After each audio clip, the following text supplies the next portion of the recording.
Now let's get into what's changed across the social platforms this week with today's Weekly Pulse. Up first, we have Instagram, and Instagram has improved their Insights UI by adding additional metrics like share rate, skip rate, and views over time. So this week, Instagram announced that they're updating their Insights interface to make it a little bit easier for companies to access the data from the home screen of their interface. So they put an update to add clearer tabs. They're showing different metrics like engagement activity and different audio and different audience demographics. And like I said earlier, they are adding new metrics like the share rate, skip rate, and views over time. So what this means for you is instead of just looking at views and likes, you now have a little bit more insight into the people that are viewing your content and how they're viewing it or sharing the content. And Instagram's doing this because they're competing a lot with TikTok and YouTube right now. So the name of the game is getting people on their platform. And how do you get people on their platform is to have creators make good content on your platform that gets shared out to other people, bringing them onto the platform. So Instagram's trying to make it as easy as possible to give creators access to the data so they can understand who's consuming their content, why they're consuming it, and ultimately make better content. So what this means for you is you should be using these metrics and actually learning about what's making your content work or what's making it fail. So dive into the creator insights and start looking at different metrics other than just the likes and the views. But I think this is really interesting because it's ultimately an attention engagement game. They're trying to give you whatever you need to make the best content that ultimately gets shared. Yeah, I think this is a really good update because I know when I go look into Instagram analytics, you can see total watch time, but now that you can see the total skip time, I think that will really paint a picture in like how, again, people are digesting the whole entire clip, if they are or are not.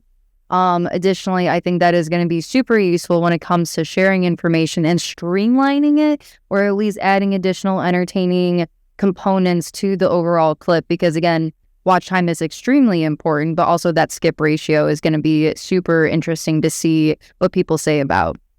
Yeah, and I think the views over time is also interesting too, because it's kind of letting you know if your content is valuable that users are coming back to consume, or if it's just like super entertaining and just goes viral once and I watched it, I laughed, I shared it, and I moved on, compared to I watched it, I learned something, and I want to come back and continue to learn from that or reuse that content.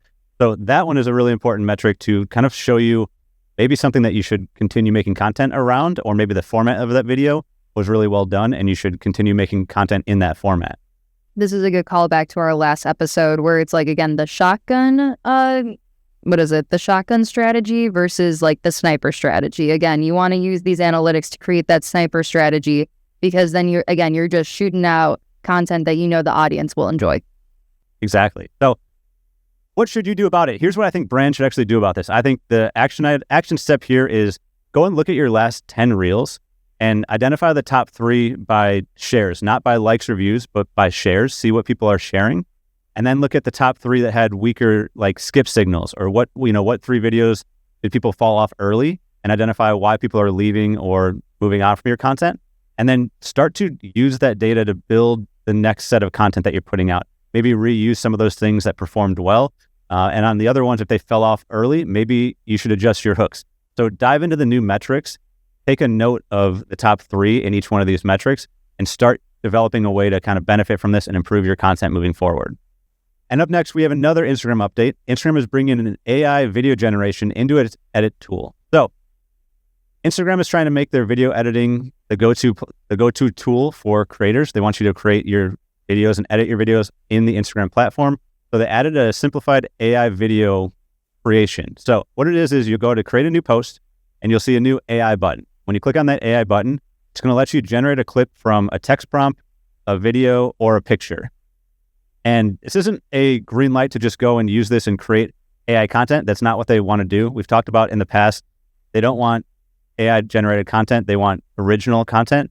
This is more a testing tool. They want you to use this maybe to test out different hooks, test out different scenes, or even like test out scripts. Have it come up with a video for you, have it come up with 5 videos for you, and then maybe see which one you relate to the best, one that you think your audience will like, and then film it yourself. So don't just use this to create your content.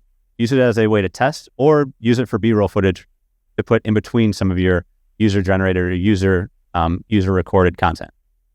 Yeah, from what I've heard, finding B-roll can be some of the most tedious parts of creating a video, let alone then you're also editing it in accordingly to the clip. So I wonder how much people are going to save time with this. And then again, being able to produce more clips at a higher rate and hopefully in a more efficient rate so that, again, you're hitting your audience more frequently rather than putting a lot of stress and time into creating that content.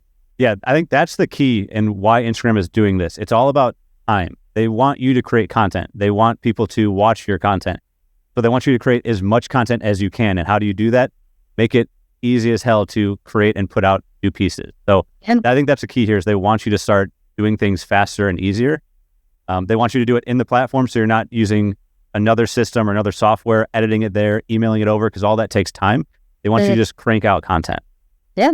And again, time is the most important asset. So got to be useful with it.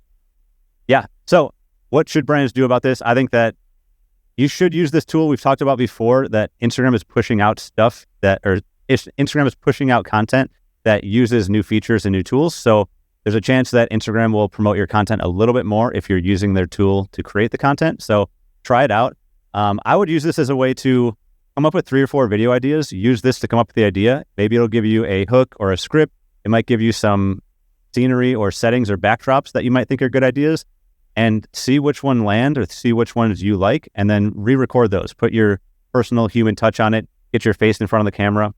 Or at the very least, like we said, use it for B-roll to just put fillers in between it so you're not just staring at the camera the entire time. Chop up your videos and use an AI B-roll. Yeah. All right, moving away from Instagram, we're going to go over to LinkedIn. So LinkedIn just expanded their off-platform event promotions. So they have event promotions. They've been doing this for a while, but now they're allowing you to promote events that happen off of LinkedIn. So this is kind of an interesting thing for people that run webinars, have training sessions, or kind of any event in person or anywhere else. You now don't need to run that event strictly on LinkedIn. So you can run an ad for the event using the events ads and direct users directly to a landing page, a form, or directly to a webinar. So I think this is interesting because LinkedIn has kind of been a place for people to post thoughts and like a thought leader. And I think they're trying to get more into the event marketing and lead generation space. So again, like all these other platforms, they're going to be promoting these systems that are new. So try and use this early on to promote your live events. If you're someone that has webinars, test out with this and see how it goes. This is kind of turning into a lead generation system from LinkedIn. You have really strong targeting. You can target the exact person that you're looking for, the exact job role that you're looking for, and get them into your webinar. So I think it's a really good opportunity for people that are running events right now. Yeah, absolutely. And as someone who puts a lot of things together for LinkedIn, I think that this is also a great callback to one of our last episodes where we don't necessarily want to focus on clever headlines or clever like captions of any kind. Be extremely direct, because with this additional update, like we'll be able to not only target the right person that you're looking for to attend, but also it's like it will drive that information. It's all in SEO that is going to be pulling people into this. I have to do a little bit more research on this, but I'm curious to see what kind of information LinkedIn will hand over, or I guess it would be more external when it comes to collecting data from the event and everything, like emails or whatever it might be. But again, it's like, I'm happy that they kind of removed the secondary step of creating just a page. Like now you can really funnel it forward. Like we don't need this middle funnel at all. Like there's no drop off. And I know that will significantly help some of my clients because they do have events that we promote on LinkedIn. But again, I'm really happy that there's this new function within the ad space on LinkedIn that will really help drive results. Yeah, exactly. And like you said at the beginning of that was, don't be vague about it. If you're running a webinar, stop with the, here's how you can make thousands of dollars. Who, why, and what. Talk about, here's how, here's a training webinar for HVAC companies, how to increase their average service rate. Something super specific.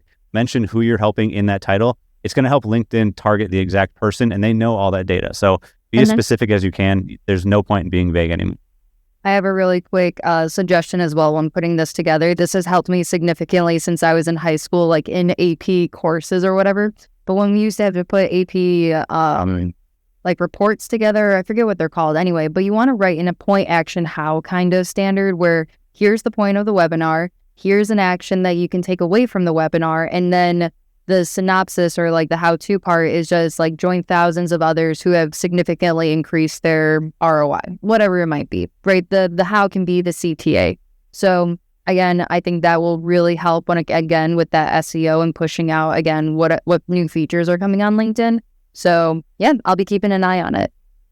Now, my favorite update of the week is in YouTube. So YouTube just updated the platform, their mobile platform, to allow custom timestamp sharing. So on desktop, you've been able to share a YouTube video and mark a specific timestamp that you want to share at. So when someone opens up that link, they get directed directly to that point in the video and can watch from there. You haven't been able to do that on mobile. On mobile, you have to just rely to clipping a video and send a small clip. But once someone opens that link, they only see that clip and they have to go to the profile or go to the video to actually see the rest of the video. But now they're updated it and they're allowing you to send a timestamp link from mobile, which is one of my favorite features, because when I get sent clips, I want to see the context of the clip. I want to see what happened before or what happened after, or if I enjoy it, I want to watch the rest of the video. And I don't want to have to click in or add extra clicks to watch the video. This is a really interesting thing from YouTube. I think this is primarily because they want users to stick around and watch the entire length of the video. Another callback to previous videos where we're talking about long form is not going anywhere. And YouTube is making a push to get people back to their long form content. So this is one of their moves to get viewers to watch the entire video.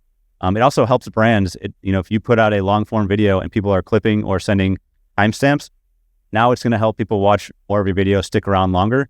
So it's really important to think about your long form videos, think about the clippable moments, and understand if this is a shareable moment, how can we make content around this? So one thing that I think is really important here would be, if you're a service business, this is great for facts. If you're spitting out facts around your business or your services, don't just do one, do multiple. If someone shares one specific fact, chances are someone now can stick around for the third, fourth, fifth, and sixth fact as well. So think about how you're structuring your long form videos now that users can share from a specific point and users can stick around once they're watching. Yeah. I'm also curious to see how YouTube's breakdown has their analytics part of it, because I know when it comes to checking my clients' analytics, it's like you can see how many, especially in email marketing, you can see how many are opening via desktop versus mobile. And so I wonder, I think this is a really strategic move on YouTube's part to continue to boost mobile presence, because I know as a YouTube, I ingest a lot of YouTube, and I know that I do a lot of it on my desktop or my iPad. And so I am curious to see, again, how they're going to be continuing to evolve the mobile aspect of it, because again, people are on their phones all the time. So I think that this was, again, a great move. And I'm curious to see what additional things are going to come out of it. Yeah, and don't forget, it is a mobile update, so it is for mobile. And I think one of the things I like about mobile and what I like with good creators is timestamping the video and putting in the description specific timestamps. If someone opens up this mobile link and they see that description and they like what they're seeing, if they see a timestamp for later in the video, it's going to make it even easier for them to click to that timestamp and watch that part of the video. So think about that when you're creating your videos. Make it as easy as possible for people to understand what's coming up or what's in your video, maybe what they missed. If they came in and they're halfway through the video, make it easy to see what happened in chapter 1, chapter 2, chapter 3.